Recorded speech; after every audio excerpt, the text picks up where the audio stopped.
ദൈവസന്നിധിയിലായിരിക്കാൻ ദൈവം നമ്മെ സഹായിച്ചതുകൊണ്ട്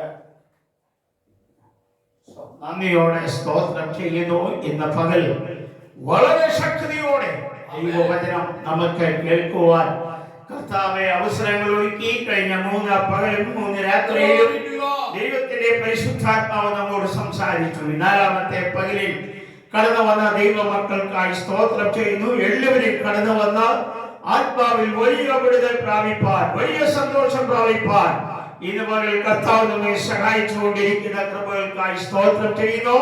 ലോകത്തിന്റെ വിവിധ ഭാഗങ്ങളിൽ നിന്നുകൊണ്ട് ഈ സോഷ്യൽ മീഡിയയിലൂടെ ലൈവായി ഈ സന്ദേശം ശ്രമിക്കുന്ന എല്ലാവരെയും യേശു ക്രിസ്തുവിന്റെ നാമത്തിൽ വന്ദനം ചെയ്യുന്നു. കർത്താവ് അനുഗ്രഹിക്കുമാറാകട്ടെ. മഴയുടെ പ്രയാസം നിമിത്തം വളരെ ക്ലേശങ്ങൾ അനുഭവിക്കുന്ന അനേക പ്രിയപ്പെട്ടവർ നമുക്ക് ചുറ്റുമുണ്ട്. എങ്കിലും അവർക്ക് ദൈവാശ്വാസം നൽകട്ടെ എന്ന് പ്രത്യേകമായി പ്രാർത്ഥിക്കുകയാണ്. ദൈവവചനം നാം കേട്ടുകൊണ്ടിരിക്കുകയായിരുന്നല്ലോ. ആഴമായി ദൈവത്തിന്റെ വചനം ഇന്ന് പകൽ നമ്മോട് ദൈവത്തിന്റെ ആത്മാവ് സംസാരിച്ചു. ദൈവത്തിന്റെ വചനത്തിനും ശക്തിയുണ്ട്. ഇത് പാറയെ തകർക്കുന്നതാണ്. മായമില്ലാത്ത പാലാണ്. ഇരുവായ്ത്തലയുള്ള വാളാണ്. ഏത് വാളിനേക്കാളും മൂർച്ചയേറിയതാണ്. ദൈവത്തിന്റെ വചനം ഇന്ന് പകൽ നമ്മുടെ ഇടയിൽ വൻ കാര്യങ്ങൾ ചെയ്തുകൊണ്ടിരിക്കുകയാണ്. അതെ, ചെത്തേണ്ടതിനെ ചെത്തുവാൻ, മുറിക്കേണ്ടതിനെ മുറിക്കുവാൻ ദൈവത്തിന്റെ വചനം ഇന്ന് പകൽ നമ്മോട് സംസാരിക്കുക. ദൈവം തന്റെ ഭക്തന്മാരെ കാലാകാലങ്ങളായി വിളിച്ച് വേർതിരിച്ച് ഈ ശുശ്രൂഷയ്ക്കായി ദൈവം ആക്കി വെച്ചിരിക്കുകയാണ്. ദൈവത്തിന്റെ വചനം നാം ധ്യാനിക്കുമ്പോൾ, കേൾക്കുമ്പോൾ വലിയ വിടുതൽ ഈ വചനത്തിൽ കൂടെ ദൈവം നമുക്ക് നൽകുകയാണ്. എന്താണ് ആ വിടുതൽ? ഉൽപ്പത്തി പുസ്തകം 16-ാം അധ്യായം 11-ാം വാക്യത്തിലുണ്ട്. നീ ഒരു മകനെ പ്രസവിക്കും, കോപത്തിന്റെ സങ്കട കേൾക്കൊണ്ട് അവനെ ഇസ്മായേൽ എന്ന് പേർ വിളിക്കണം എന്ന് ഇവിടെ നമുക്ക് കാണുവാൻ കഴിയും. ജനിക്കും മുമ്പേ അവന്റെ പേര് വിളിക്കുകയാണ്. നീ ഒരു മകനെ പ്രസവിക്കും, അവനെ ഇസ്മായേൽ എന്ന് പേർ വിളിക്കണം. അതെ, ദൈവത്തിന്റെ വചനം വളരെ ഹൃദ്യമായി നമ്മോട് സംസാരിക്കും. വേദനയോടെ ആയിരിക്കുമ്പോൾ, ഭാരത്തോടെ ആയിരിക്കുമ്പോൾ, ഞെരുക്കങ്ങളിൽ ആയിരിക്കുമ്പോൾ, എന്ത് തന്നെയായാലും എവിടെയായിരുന്നാലും ഈ വചനം നമുക്ക് വിടുതൽ തരുന്ന വചനമാണ്, വിടുവിക്കുന്ന വചനമാണ്, ഏത് ബന്ധനങ്ങളെയും അഴിക്കുന്ന വചനമാണ്. ഈ വചനത്തിന് മാത്രമേ തന്റെ ജനത്തെ വിടുവിപ്പാൻ ശക്തിയുള്ളൂ. അതുകൊണ്ട് ഈ വചനം വിശ്വസിപ്പാൻ യോഗ്യമാണ്. നമ്മൾ ഇവിടെ വന്നുകൂടപ്പെട്ട ദൈവജനത്തിന് ഇന്നത്തെ ഈ വചനം വലിയ വിടുതലായി മാറണം, വലിയ അനുഗ്രഹമായി തീരണം. കാലാവസ്ഥ അനുകൂലമല്ലെങ്കിൽ പോലും ഇത്രയും ദൈവമക്കളെ ദൈവം ഇവിടെ കൂട്ടിവരുത്തി. അതൊരു വലിയ സന്തോഷമാണ്. ദൈവവചനത്തോടുള്ള എരിവ്, ദൈവവചനത്തോടുള്ള ആകാംക്ഷ. സ്കൂൾ തുറക്കുന്ന ഈ സമയത്ത് ദൈവസഭയ്ക്ക് വേണ്ടി, കുഞ്ഞുങ്ങൾക്ക് വേണ്ടി, അവരുടെ ഭാവിക്ക് വേണ്ടി, അവരുടെ അഡ്മിഷന് വേണ്ടിയൊക്കെ ദൈവമക്കൾ ഉപവസിക്കുകയാണ്. നന്നായി പഠിച്ച് മിടുക്കരായി എല്ലാ വിഷയത്തിലും A+ വാങ്ങിയ കുഞ്ഞുങ്ങൾ നമ്മുടെ ഇടയിലുണ്ട്. അവരെ ഇത്തരണത്തിൽ അഭിനന്ദിക്കുക. ദൈവയുടെ വിദ്യാഭ്യാസത്തെ മാനിക്കട്ടെ. ദൈവയുടെ ഭാവി ധന്യമായി തീരട്ടെ. അപ്പോൾ ഈ വചനത്തിനൊരു ശക്തിയുണ്ട്, വലിയ ശക്തിയുള്ളതാണ്. ഇത് കാണാതെ പഠിച്ചാൽ ഏറെ നല്ലത്, ദിനംതോറും വായിച്ചാൽ ഏറെ നല്ലത്. രക്ഷിക്കപ്പെട്ടു എന്ന് പറഞ്ഞത് കൊണ്ട് മാത്രമല്ല, ഈ വചനം ദിനംതോറും ധ്യാനിക്കുമ്പോൾ വലിയ അനുഗ്രഹമാണ്. നീ വചനം ധ്യാനിക്കുമ്പോൾ എൻ ഹൃദയം ആശ്വസിക്കും. ദൈവത്തിന്റെ വചനം ധ്യാനിക്കണം, ഇത് വായിക്കണം, ഇതിൽ നിന്ന് പഠിക്കണം. പഠിക്കുമ്പോൾ ഈ വചനം നമ്മുടെ ജീവിതത്തിനകത്തൊരു മാറ്റം വരുത്തുവാനിടയായിട്ട്, അങ്ങനെ മാറ്റം വന്നതുകൊണ്ടാണ് അനേക ആളുകൾ ഇന്ന് രക്ഷാനിർണയം പ്രാപിച്ച് ഈ ദൈവകൃപയിൽ ജീവിക്കുന്നത്. അനേകരും ഈ കൃപയിൽ ജീവിക്കുകയാണ്. കാരണം ഒരു കാലത്ത് ഈ വചനം എന്തെന്നറിയാതെ, യേശുവിനെ അറിയാതെ ലോകപ്രകാരം ജീവിച്ചു വന്നു. പക്ഷേ അവർ യേശുവിനെ അറിഞ്ഞപ്പോൾ ഈ വചനം അവരുടെ ജീവിതത്തിന് രൂപാന്തരമായി. ഇത് മകൾ നമ്മുടെ കുടുംബത്തിന്, വ്യക്തിപരമായ ജീവിതത്തിന് ഈ വചനം ഒരു വിടുതലായി മാറും. ഈ വചനം ഒരു അനുഗ്രഹമായി മാറണം. ഈ വചനം നമ്മുടെ ജീവിതത്തിൽ നമ്മെ, കുടുംബത്തെ ചലിപ്പിക്കത്തക്കവണ്ണം ദൈവിക പ്രവൃത്തി നമ്മളിൽ വെളിപ്പെടണം. ഇവിടെ നടക്കുന്ന ഈ പ്രാർത്ഥന ഈ സഭയ്ക്ക് മാത്രമല്ല, ഈ ദേശത്തിന് മാത്രമല്ല, അനേകർക്കൊരു വിടുതലായി മാറും. അതെ, ഇന്ന് പകൽ കർത്താവ് നമ്മുടെ നടുവിൽ വൻകാര്യങ്ങൾ ചെയ്യും. അഭിഷേകം പ്രാപിക്കാത്ത വെയ്യപ്പെട്ടവർ ഇന്ന് പകൽ അഭിഷേകം പ്രാപിക്കും. പ്രവചനാത്മാവിൽ ദൈവം തന്നെ ജനത്തെ നിറയ്ക്കും. ദൈവം നമ്മോട് സംസാരിക്കും. വളരെ ഹൃദ്യമായി ദൈവം നമ്മോട് സംസാരിക്കും. അതെ, ദൈവത്തിന്റെ വചനം ഇന്ന് രാത്രി നമ്മുടെ ജീവിതത്തിൽ ഈ പകൽ വിടുവിക്കുവാൻ കാരണമായി തീരട്ടെ. അനേകർക്ക് ആശ്വാസമാകട്ടെ. പഠിക്കുന്ന കുഞ്ഞുങ്ങൾ ധാരാളം പേർ ഇന്ന് പകൽ ഈ ശുശ്രൂഷയിൽ സംബന്ധിക്കുകയാണ്. അവരുടെ ഭാവി ജീവിതം ദൈവത്താൽ ധന്യമായി തീരുവാൻ സഹായിക്കണം. ഒരു വലിയ വിടുതലായി മാറണം. പ്രാർത്ഥന, അഭിഷേകം, അന്യഭാഷയിലുള്ള അഭിഷേകം നിങ്ങൾ പ്രാപിച്ചുകൊണ്ട് നിങ്ങളുടെ ജീവിതം ദൈവത്തിന് വേണ്ടി സമർപ്പിക്കുമ്പോൾ ഭാവി ദൈവത്താൽ ധന്യമായി തീരും.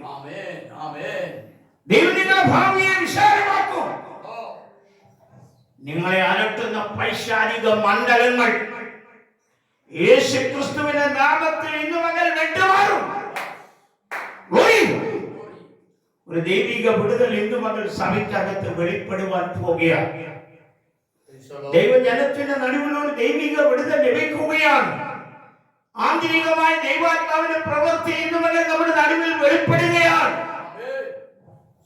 ദൈവം വൻകാര്യങ്ങൾ ചെയ്യും. നിങ്ങൾക്കെതിരെ പിശാചി കിട്ടിയ മണ്ഡലങ്ങൾ, അതിലെ കോട്ടകൾ യേശുവിന്റെ നാമത്തിൽ ഇന്നവകൾ മാറിപ്പോകും. യേശു ക്രിസ്തുവിനാൽ വലിയ വിടുതൽ സ്ഥാപിതമായി തീരുവാൻ സഹായിക്കും. അതെ, ആ ദൈവത്തിന്റെ കരങ്ങളിൽ നാം സമർപ്പിക്കപ്പെടുമ്പോൾ ദൈവത്താൽ ഒരു വലിയ വിടുതൽ നമുക്ക് ലഭിക്കുവാനിടയാണ്. ആത്മസാന്നിധ്യം നമ്മുടെ നടുവിൽ വെളിപ്പെടുവാനിടയായി. അതെ, ആ ദൈവകാര്യങ്ങളെ കേൾപ്പിച്ചുകൊണ്ട് അല്പനിമിഷം ദൈവാത്മാവിന്റെ ശക്തി പ്രാപിക്കുവാൻ, അഭിഷേകത്തിന്റെ ശക്തി പ്രാപിക്കുവാൻ, കൃപയുടെ ശക്തി പ്രാപിക്കുവാൻ നമുക്ക് നമ്മെ തന്നെ സമർപ്പിച്ചു കൊടുക്കാം. അഭിഷേകത്താൽ നിറയട്ടെ. അഭിഷേകത്താൽ നിറയാത്ത ആരെങ്കിലും ഇന്ന് പകൽ ഈ യോഗത്തിൽ വന്നിട്ടുണ്ടെങ്കിൽ അഭിഷേകം അവരുടെ മേൽ വെളിപ്പെട്ടു വരട്ടെ.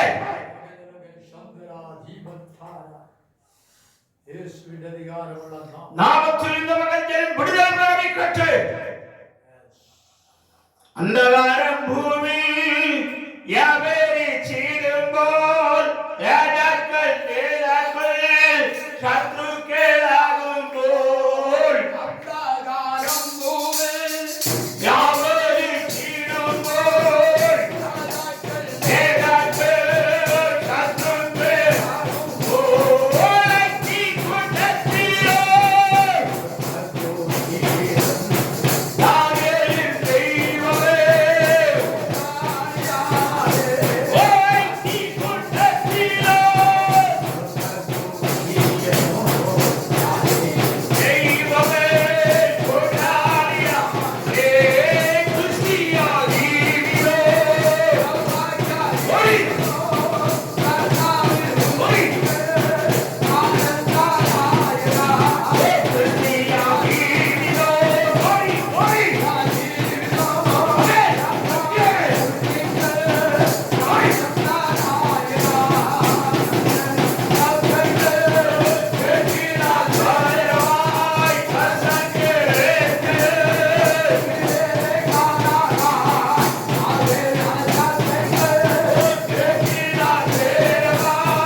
ദൈവസഭയ്ക്കും ദൈവജനത്തിനും ദേശത്തിനും വിടുതലായിരിക്കട്ടെ.